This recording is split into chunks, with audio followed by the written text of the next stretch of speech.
El gran presidente de China, Mao Zedong, declaró en una ocasión que la muerte de 300 millones de sus compatriotas era un precio que valdría la pena pagar.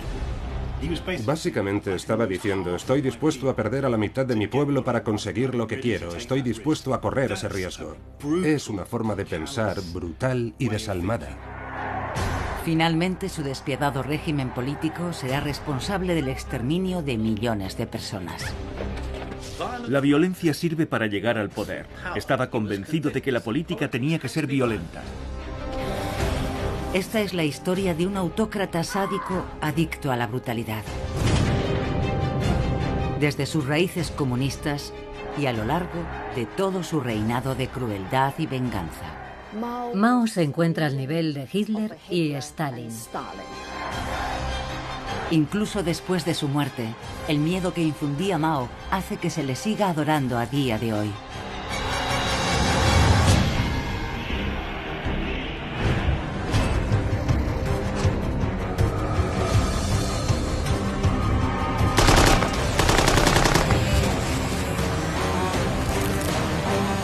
La evolución del mal.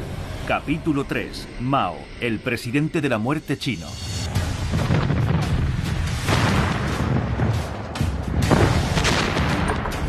En 1911, el antiguo orden imperial de China se tambalea.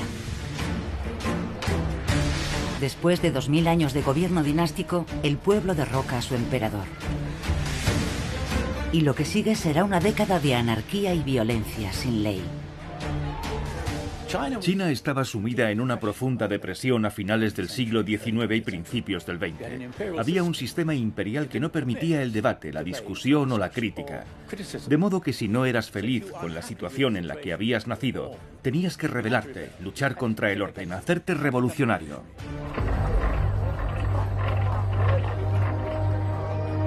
De las ruinas del imperio empiezan a emerger dos grupos políticos de ideologías opuestas.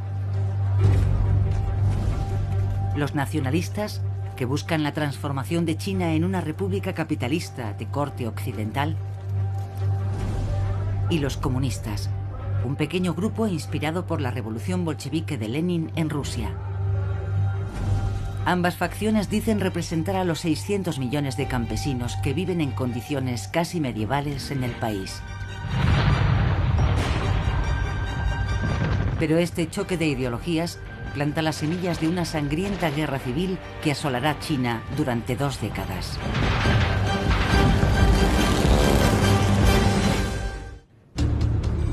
Provincia de Hunan. Hijo de un granjero, el joven Mao Zedong experimenta de primera mano la dureza del gobierno imperial y la crueldad con que el ejército ejecuta a los campesinos que se rebelan. Si pensamos en las experiencias que tuvo, sobre todo en la adolescencia, se pueden ver muchas cosas que influirán en su forma de comportarse. En este entorno de opresión, Mao se convierte en un joven rebelde en busca de una causa. Ansioso por ser considerado un intelectual, lee traducciones de filosofía europea. Pero cuando en 1917, a los 24 años, entra en contacto con la literatura marxista, algo se despierta en él. Lee el manifiesto comunista, y encuentra la descripción perfecta de por qué China está sometida y en el estado en que está. Mao parte de ahí, y a partir de ese momento es un comunista convencido. Pekín, 1921. Radicalizado por sus mentores de la Universidad de Pekín, en 1921 Mao ya es un activista de izquierdas destacado.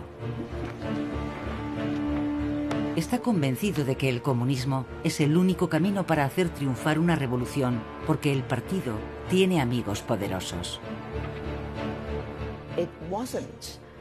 No fue su simpatía por los campesinos chinos lo que hizo de él un comunista.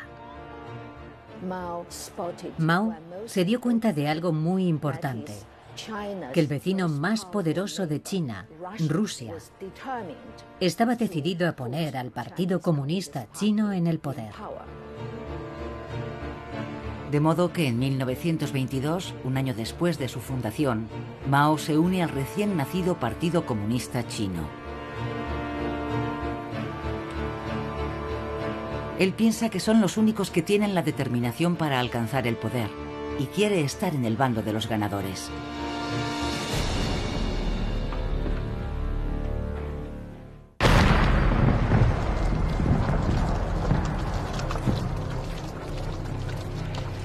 Pero en 1924, los rivales nacionalistas de Mao se hacen con el poder y establecen un gobierno oficial en China.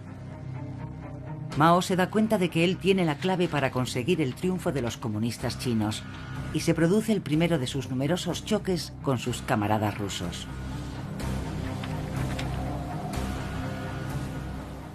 Los rusos estuvieron estrechamente relacionados con el Partido Comunista Chino y Mao era uno de sus hombres de confianza cuando luchaban contra los nacionalistas.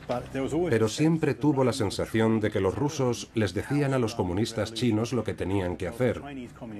Y Mao no dejaba de repetir que sobre el terreno no era así como funcionaba. Mao está convencido de que la revolución china no se puede llevar a cabo de la misma forma que la revolución rusa. Los rusos creían que la revolución nacería entre los pobres de las ciudades, y Mao decía, no, la revolución en China surgirá de las zonas rurales, es un sistema diferente y no podéis decirme lo que tengo que hacer.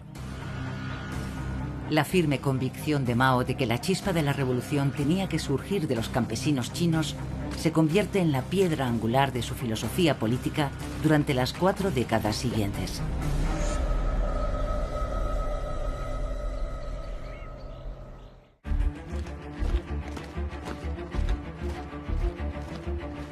A lo largo de los años siguientes, mientras los comunistas se esfuerzan por ganar adeptos, Mao solo piensa en ascender en la jerarquía. En 1927, los jefes del partido nombran a Mao, que tiene 34 años, comandante en jefe del Ejército Rojo. En realidad, es una pequeña milicia de desarrapados. La misión de Mao es llevarlos a las aldeas para promover la revolución. Para Mao Zedong, es una experiencia que cambiará su vida.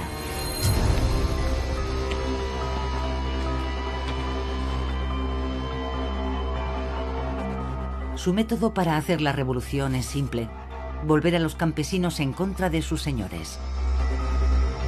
Recordando lo aprendido en sus libros de filosofía, que el fin justifica los medios, a Mao le da igual quién sufra las consecuencias.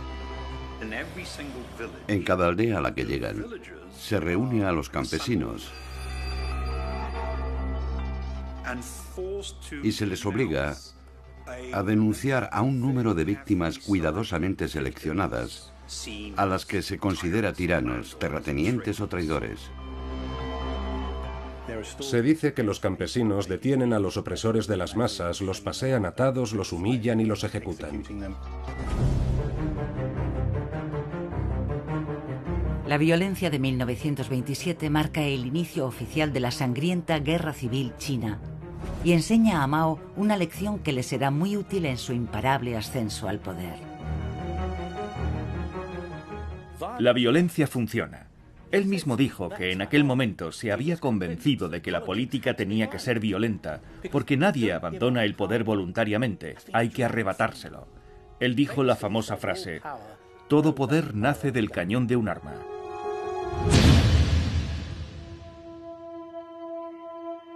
Esta brutalidad tiene un efecto personal en Mao, particularmente perverso.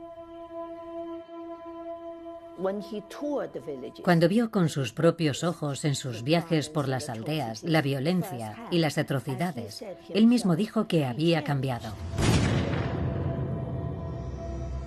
Sintió una especie de éxtasis con esas palabras, como nunca había experimentado hasta entonces. Mao se transforma en un sádico intoxicado por la violencia. Y esto no es más que el principio.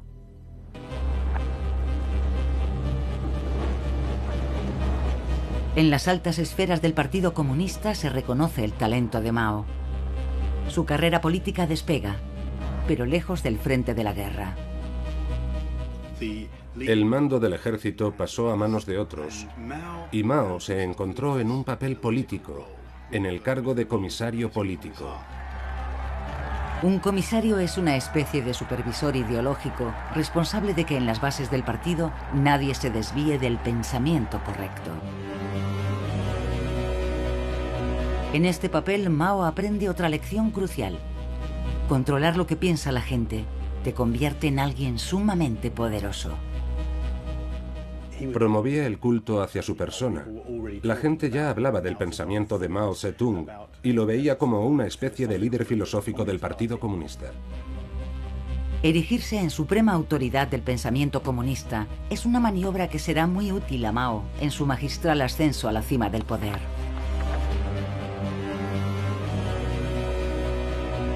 Su posición se afianza aún más cuando los extranjeros aprovechan el caos político en que se debate China.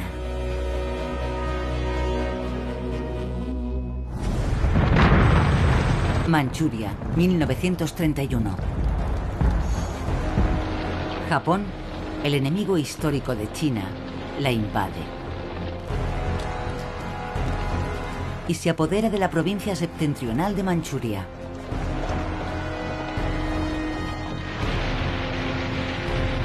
El gobierno nacionalista intenta resistir, pero no es lo bastante fuerte. Una invasión japonesa a gran escala parece inevitable. Los comunistas intentan aprovechar el caos para derrocar al gobierno nacionalista, pero fracasan. La fama de Mao se consolida durante una retirada que dura un año entero huyendo del ejército nacionalista. Es la llamada Larga Marcha de 1935. Según aumenta el saldo de víctimas, al final Mao es casi literalmente el único que queda en pie. Lo único que hizo Mao fue seguir vivo. Cada vez que más comunistas leales seguían las órdenes de sus superiores y morían, Mao subía otro escalón hacia el poder. Así, a los 42 años, gracias al uso estratégico de la violencia y del control ideológico, y con un poco de suerte, Mao Zedong alcanza su objetivo. Es nombrado líder del Partido Comunista Chino, una posición desde la cual puede poner en marcha su plan maestro: convertirse en gobernante supremo de toda China.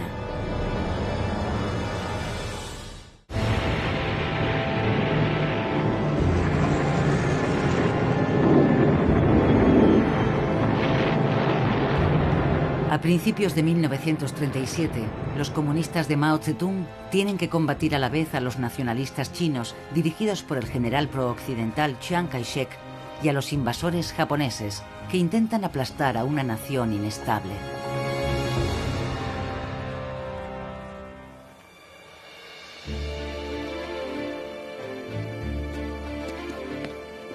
Como nuevo líder del Partido Comunista de China, Mao Zedong establece su cuartel general en Jinan.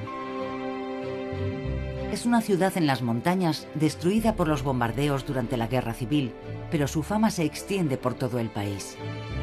La creencia popular es que Jinan es una utopía comunista, un paraíso donde los radicales, los intelectuales y la juventud idealista pueden pensar libremente. Eran adolescentes y, por supuesto, pensaban que el comunismo luchaba por la igualdad. Durante una década fueron llegando allí para unirse a la causa de la liberación de China. Pensaban que Chiang Kai-shek no lo estaba haciendo bien en la guerra contra Japón. Y aquellos jóvenes, incluido mi padre, fueron al norte, donde estaba Mao, pensando que iban a incorporarse a la lucha contra los japoneses.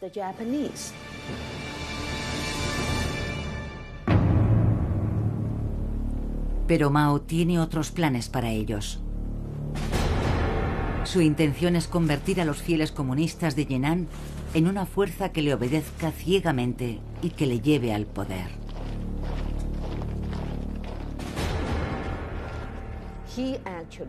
Realmente vio la invasión japonesa y la guerra como la oportunidad de destruir el Estado de Chiang Kai-shek y hacerse con el poder cuando terminara la guerra. Para ello desempolva las lecciones de violencia y manipulación que había aprendido en su juventud y las perfecciona hasta convertirlas en su receta personal de terror.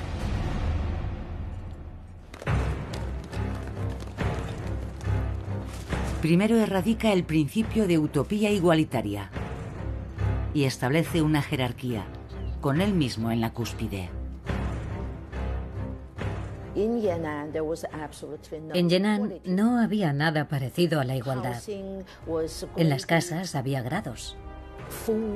En la comida había grados. En la ropa había grados. Y mientras tanto, Mao vestía con el algodón más fino importado de las zonas nacionalistas.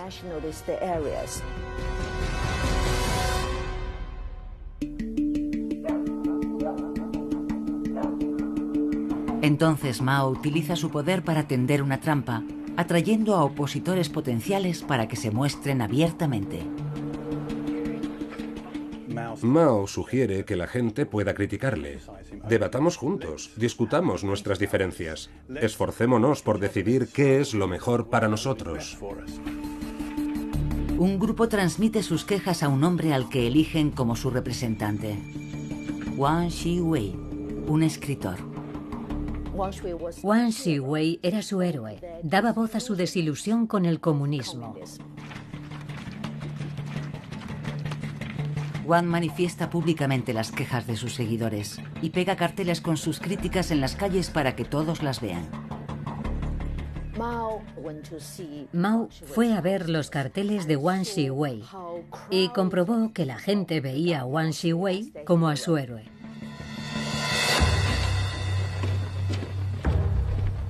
Una vez descubierto Wang, Mao entra en acción y pone en práctica su convicción de que el poder llega a través de la violencia.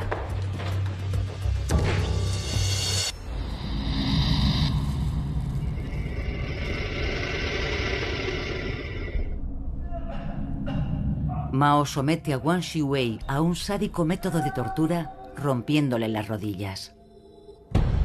Es el llamado Banco del Tigre.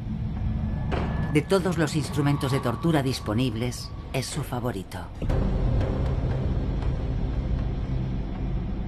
Mediante la tortura, Mao consigue que Wang Shiwei diga cualquier cosa. Hace una falsa confesión, que es espía de los nacionalistas. Además, se le obliga a implicar a otros camaradas inocentes, aunque nada de lo que diga puede evitar su ejecución. Porque Mao quiere enviar un claro mensaje. Si no piensas como Mao quiere que pienses, vas a morir.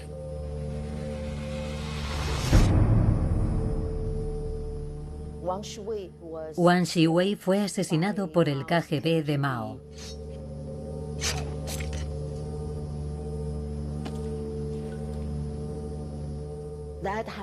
Aquello tuvo un efecto devastador en aquellos jóvenes.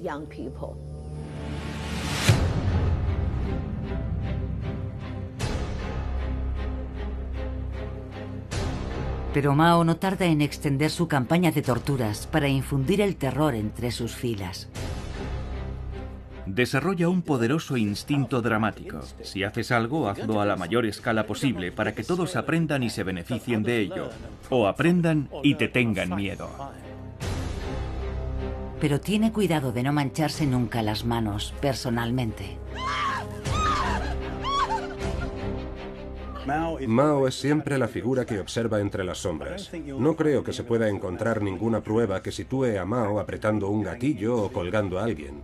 La violencia era algo que otros aplicaban por él, y esto ocurriría cada vez más a lo largo de su vida.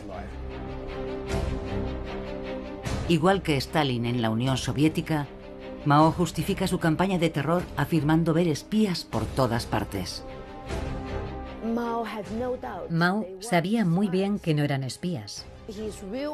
Su verdadero objetivo era aterrorizar a aquellos jóvenes y moldearlos para formar el ejército que necesitaría en el futuro. Desde este momento, el asesinato y la tortura quedan firmemente establecidos como los pilares de su filosofía política personal. La violencia es un aspecto accidental del maoísmo, es una parte necesaria. Él decía, no los ejecutes antes de sacarles todo lo que puedas. El resultado es que Mao se convierte en líder de un ejército de 500.000 de leales a los que ha lavado el cerebro a través del miedo.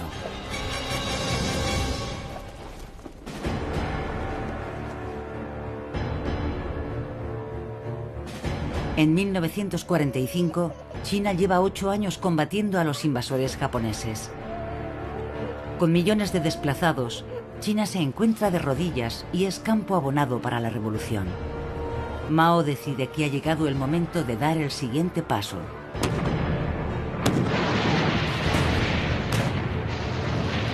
Desciende de las montañas de Yan'an con un ejército de 3 millones de soldados bien equipados con el armamento proporcionado por su aliado comunista, Stalin.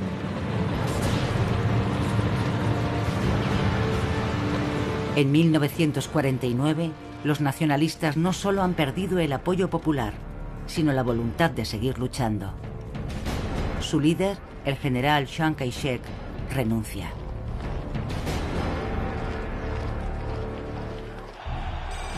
Pekín, 1 de octubre de 1949.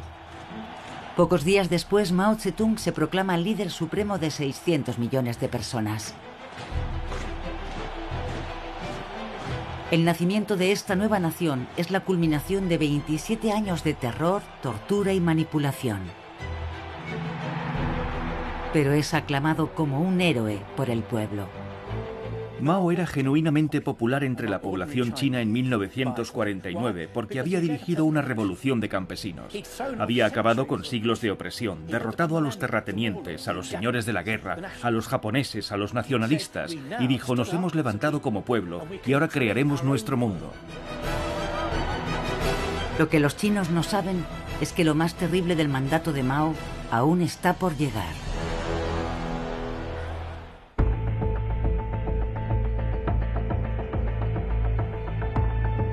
En 1950, bajo el nuevo régimen comunista del presidente Mao Zedong, China sigue siendo desesperadamente pobre e intenta recuperarse de 3 décadas de guerra sangrienta y revolución. Como líder supremo, Mao proclama que la industrialización a gran escala es la clave para transformar la nación en una superpotencia económica. Y está decidido a conseguirlo de la noche a la mañana, sea cual sea el coste humano.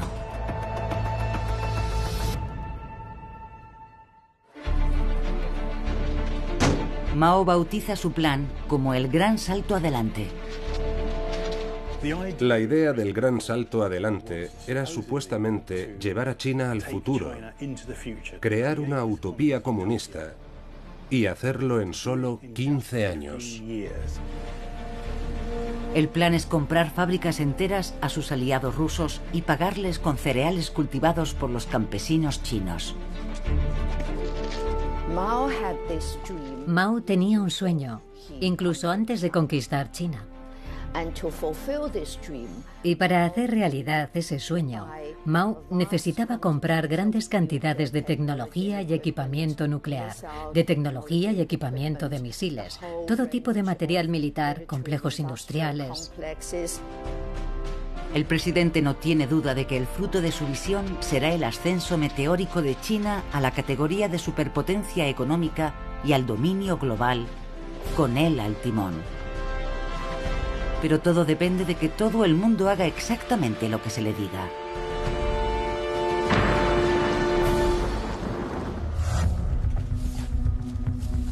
Mao empieza por ilegalizar la empresa privada en el campo. A partir de ahora, hasta el último grano de cereal será propiedad del Estado. El grano va directamente de los campos a los graneros del Estado. No hay mercado privado ni comercio privado. A continuación despoja a los campesinos de todas sus posesiones, forzándoles a vivir y a trabajar en grandes granjas colectivas. En realidad, la colectivización no es otra cosa que arrebatar a la gente hasta la última de sus pertenencias privadas. Se confiscan las casas, las herramientas, los cacharros de cocina, los utensilios, se colectivizan. El ganado se colectiviza. Mao impone a las granjas colectivas unos objetivos de producción inalcanzables. Y se dice a los campesinos que no recibirán sus raciones de comida si no cumplen con sus cuotas. Literalmente, la gente que no puede trabajar se muere de hambre. Esto incluye a los niños, las mujeres embarazadas, los ancianos.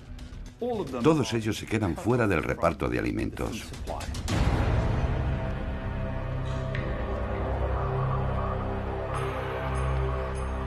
Las autoridades no tardan en perder el control de la situación.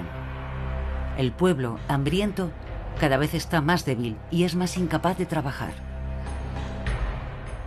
Así que en lugar de un gran salto adelante, lo que se produce es un absoluto desastre.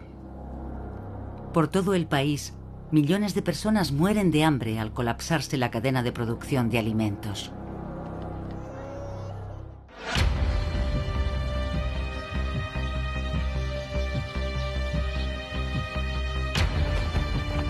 Mao cree que el problema no es su brutal plan, sino que los pájaros se comen el grano reservado para el pueblo.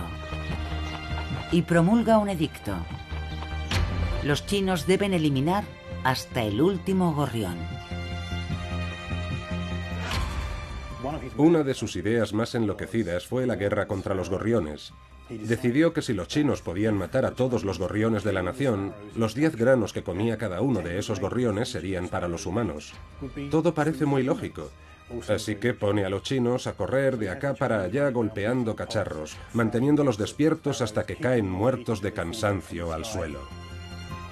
Cazaban pájaros días enteros, haciendo ruido con cualquier cosa para que los pájaros no pudieran posarse y descansar hasta que caían del cielo. Reunían miles de pájaros muertos, los colgaban y los paseaban por los pueblos para mostrar la gran contribución que había hecho la aldea a la producción de alimento.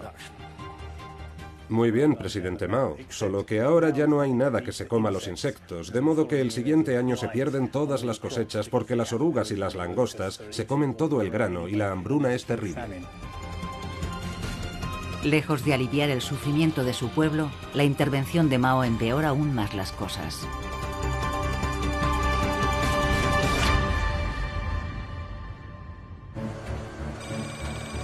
...25 de marzo, 1959... En Pekín, la historia oficial es muy diferente. La máquina propagandística del Partido Comunista retrata el gran salto adelante como un éxito deslumbrante. Muchos miembros destacados del partido no tienen idea del verdadero alcance de la hambruna. Pero hay un hombre que sí sabe la verdad. Llega información muy detallada sobre la hambruna que acaba en las mesas de la cúpula del partido. Los informes demuestran que Mao tiene pleno conocimiento de los millones de muertes que está provocando. Pero para él es simplemente un precio que vale la pena pagar. Claramente estaba dispuesto a sacrificar las vidas de los demás hasta un 50% de la población. Tenía gente de sobra y estaba dispuesto a todos y con ello conseguía crear la China que él quería.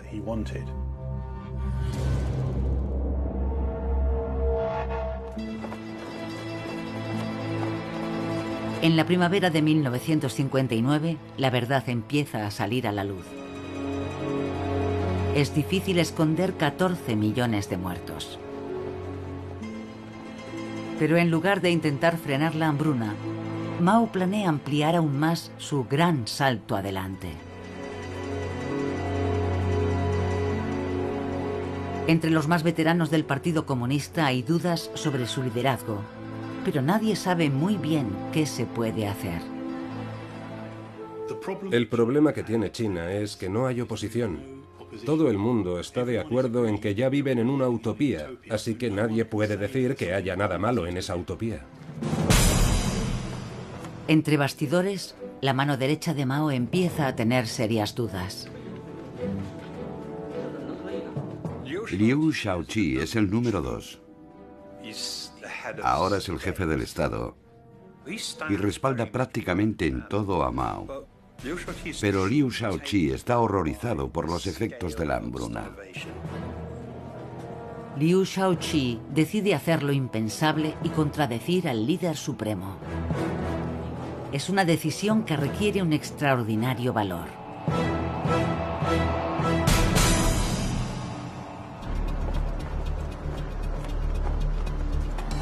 En julio de 1959, Mao convoca un congreso del Partido Comunista para que apoye la expansión de su gran salto adelante. Lo que pasa entonces coge a todos por sorpresa. Liu realizó el mayor acto de valor de su vida. Básicamente dijo que había una terrible hambruna, que había sido un error humano y que había que pararla.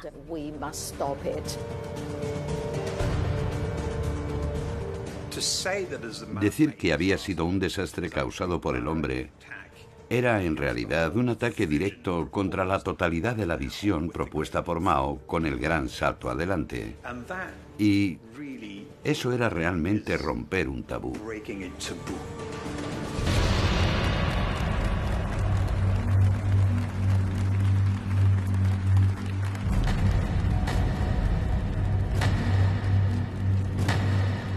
Para Mao es la peor traición imaginable.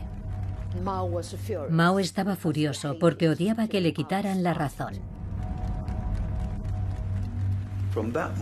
Desde aquel momento, el presidente se vuelve extremadamente desconfiado y cree haber identificado al hombre que puede destruir su legado y también su reputación. Pero Mao no puede actuar contra Liu de inmediato. Liu es muy conocido y apoyado dentro del partido. Mao tiene que maniobrar con cautela. Mao era lo bastante inteligente para saber que Liu seguía siendo muy útil como administrador, de modo que lo mantiene, pero a partir de ese momento es un hombre marcado. Esta será una venganza servida excepcionalmente fría. El plan de Mao para destruir a su segundo será una obra maestra de crueldad que afectará a toda la nación y durará una década.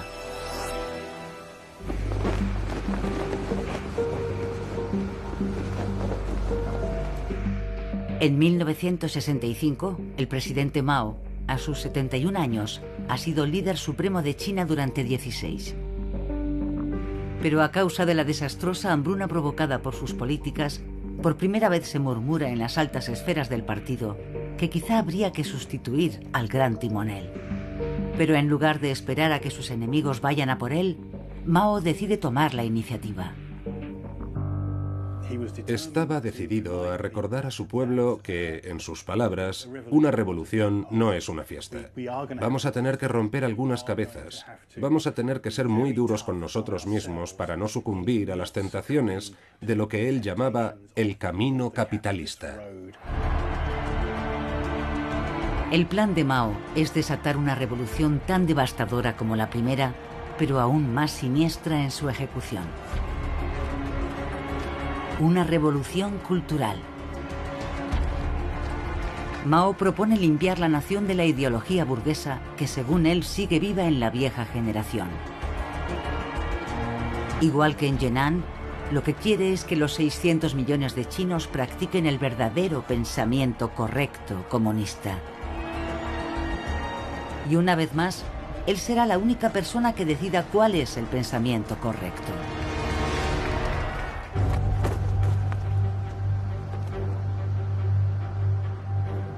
Ahora Mao necesita a un colaborador para que le ayude a ejecutar su plan. Con el gran salto adelante, Mao había cometido el error de confiar en sus subordinados del partido. Y no piensa repetir ese error. Esta vez recurre a la única persona en la que puede confiar plenamente: su esposa, Jiang Qing, Madame Mao. Jiang Qing es una actriz de Shanghái que se convierte en la amante de Mao durante la década del terror de Yan'an en los años 40. Durante el ascenso de Mao en el partido, Chiang Ching adopta el papel de una especie de secretaria cultural. Empieza a poner en marcha políticas culturales, a decir qué espectáculos se deben representar y qué películas se deben proyectar. Empieza a tener un papel cada vez más invasivo. Y con la edad se vuelve cada vez más neurótica, pero nadie se atreve a llevarle la contraria. Ella misma se describió como el perro de Mao. Cuando él decía muerde, yo mordía, pero los demás la llamaban el demonio de los huesos blancos. Juntos, Mao y Madame Mao forman una pareja formidable e intocable.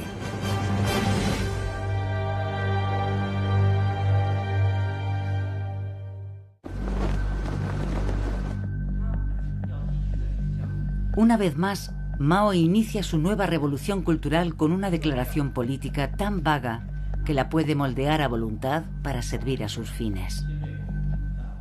Lo que dijo Mao fue que había que atacar lo que llamaba los 4 viejos, las viejas ideas, los viejos usos, las viejas costumbres y la vieja cultura.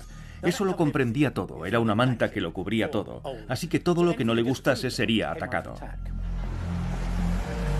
Como guía de su pensamiento, Mao publica su Libro Rojo, su versión del Manifiesto Comunista de Marx o del Mein Kampf de Hitler.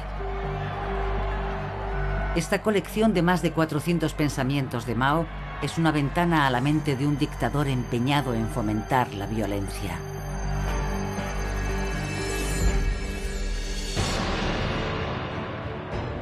La guerra es la continuación de la política. La guerra es la forma más elevada de lucha. Depende de nosotros organizar al pueblo. Donde no llega la escoba, el polvo no desaparece solo. Alcemos su bandera bien alto y marchemos adelante por el camino teñido de rojo con su sangre.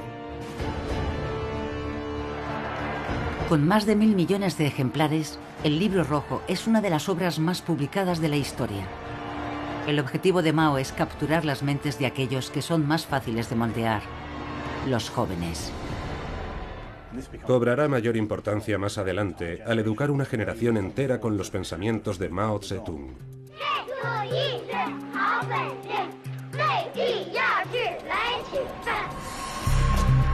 Estos niños crecerán para convertirse en un ejército obediente, igual que el de Jinan, que impondrá la voluntad de Mao. Es su tristemente famosa Guardia Roja. Ahora su pasión por la violencia y el caos da un giro siniestro. Incita a su ejército de adolescentes a levantarse y masacrar a sus mayores. Hace algo muy inteligente psicológicamente hablando. Apela a los jóvenes. Vosotros sois China, sois el futuro. Jóvenes, levantaos y purificad nuestra sociedad de elementos corruptos. Este era el procedimiento habitual de Mao. Cuando quería hacer algo, siempre implantaba el terror. Mao elige cuidadosamente su primer objetivo. Los jóvenes de la Guardia Roja se vuelven contra sus profesores. Mao no odiaba especialmente a los profesores. Él mismo se consideraba un profesor, pero para generar el terror necesitaba víctimas. Así que fue una medida completamente cínica y calculada.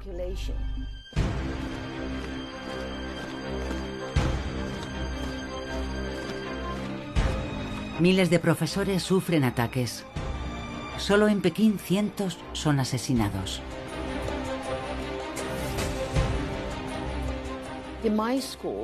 En mi escuela hubo una violencia terrible. El director no pudo soportarlo e intentó suicidarse cortándose el cuello. Un jardinero de la escuela que había sido oficial nacionalista fue detenido y lo mataron a golpes. La Guardia Roja crece hasta contar con millones de miembros que asolan el país en una espiral de vandalismo y muerte. Pronto, nadie está a salvo.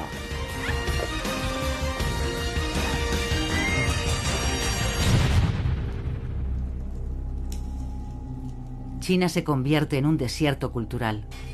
arte, libros, música. Cualquier cosa con influencias remotamente occidentales es prohibida o destruida.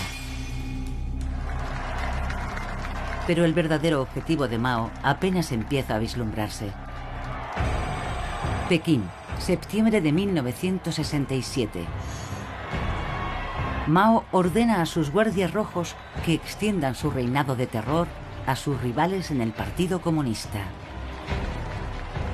Es su ajuste de cuentas personal.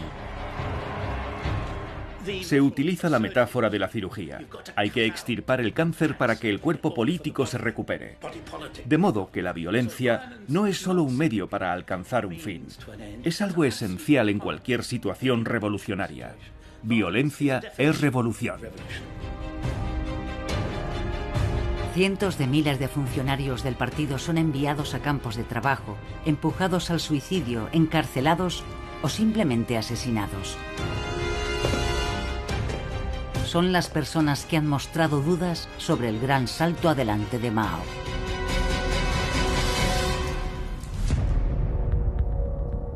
Por fin puede concentrarse en su objetivo original, su mano derecha, Liu Shaoqi. El hombre que años atrás osó contradecirle pagará ahora el precio de la forma más increíblemente cruel.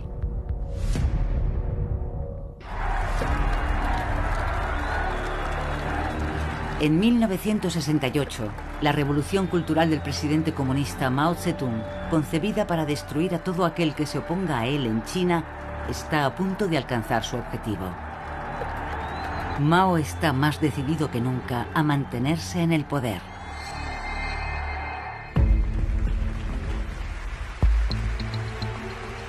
Pero cree que un hombre se interpone en su camino.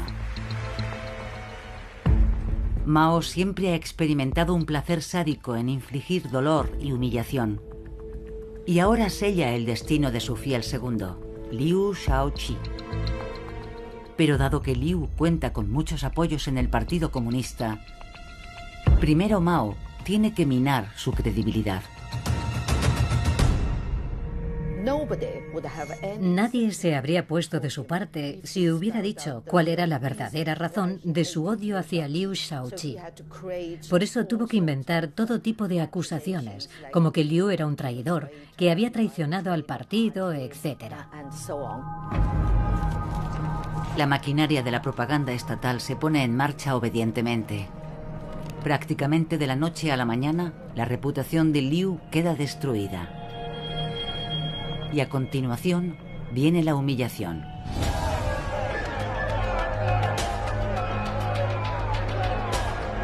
Como cientos de sus camaradas antes que él, Liu es acusado y humillado públicamente. Normalmente los hacían subir a un escenario frente a una multitud histérica. Y les daban patadas, golpes, los torturaban. Los hacían arrodillarse sobre cristales rotos, los paseaban por las calles y finalmente los mandaban a los campos. Liu sufre más de un año de tortura.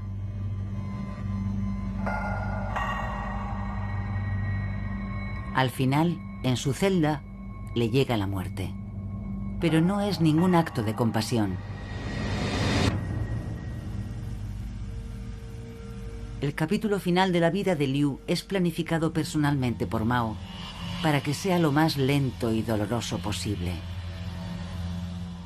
Para entonces era diabético. Y Mao le niega el derecho al tratamiento.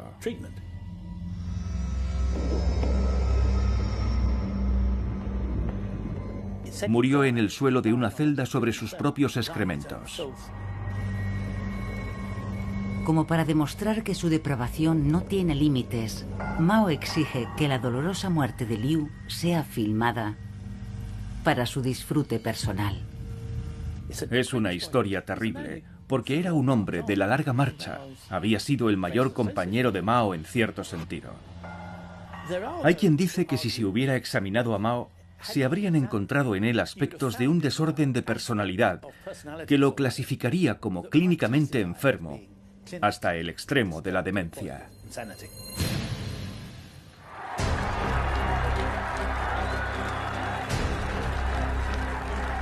La revolución cultural de Mao, instigada para desatar su venganza sobre sus rivales reales e imaginarios, dura una década. Al final, 2 millones de las personas mejor educadas de China han sido asesinadas y varios millones más acaban en campos de trabajo. Lejos de crear una sociedad utópica, Mao ha creado una sociedad basada en el terror. Mao no intentó construir una nación. Mao destruyó la nación. No unificó China. Él no era un constructor, era un destructor. El legado de muertes innecesarias de Mao es tan inmenso que puede que nunca se llegue a saber la cifra total de víctimas. Nunca tendremos cifras exactas. He visto cálculos de 40 millones y estaban justificados. A menudo decimos que en el ranking del horror está en lo más alto.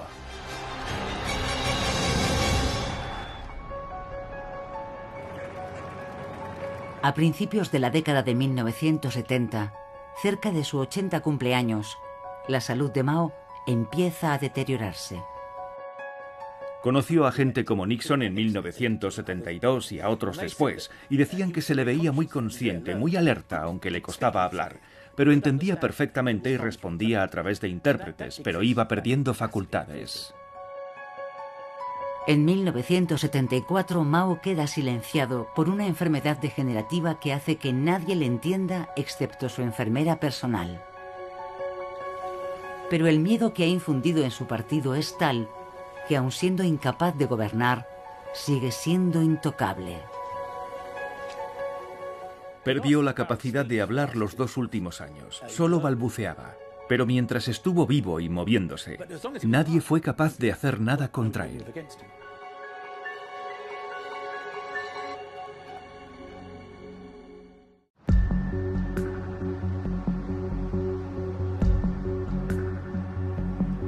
El deterioro de la salud de Mao hace que el progreso de China como nación se paralice.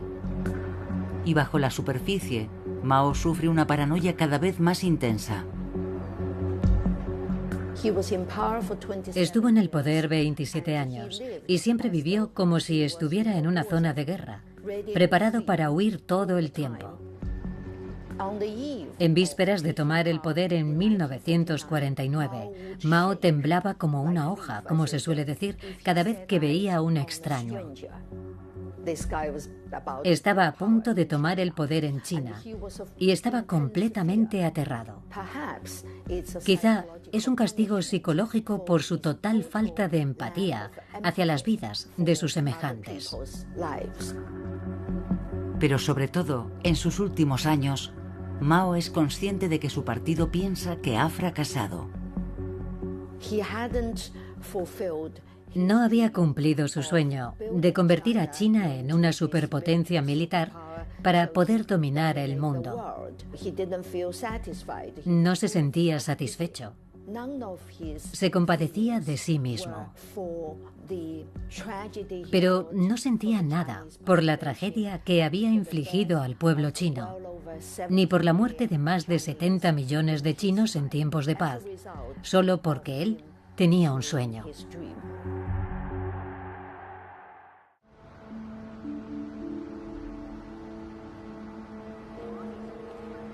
El 9 de septiembre de 1976, después de 27 años en el poder, muere Mao Zedong, supremo líder de China.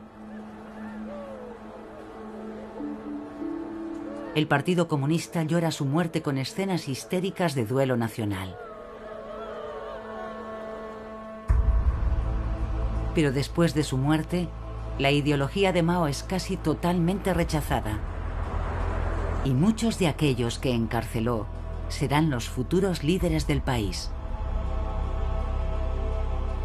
Aunque era un sádico y un déspota, igual que Stalin o Hitler, hoy en día su retrato sigue estando en todas partes. Por un lado es porque admitir lo que realmente hizo socavaría el poder del Partido Comunista. Pero también es porque, para bien o para mal, Mao Zedong es el padre de la China moderna.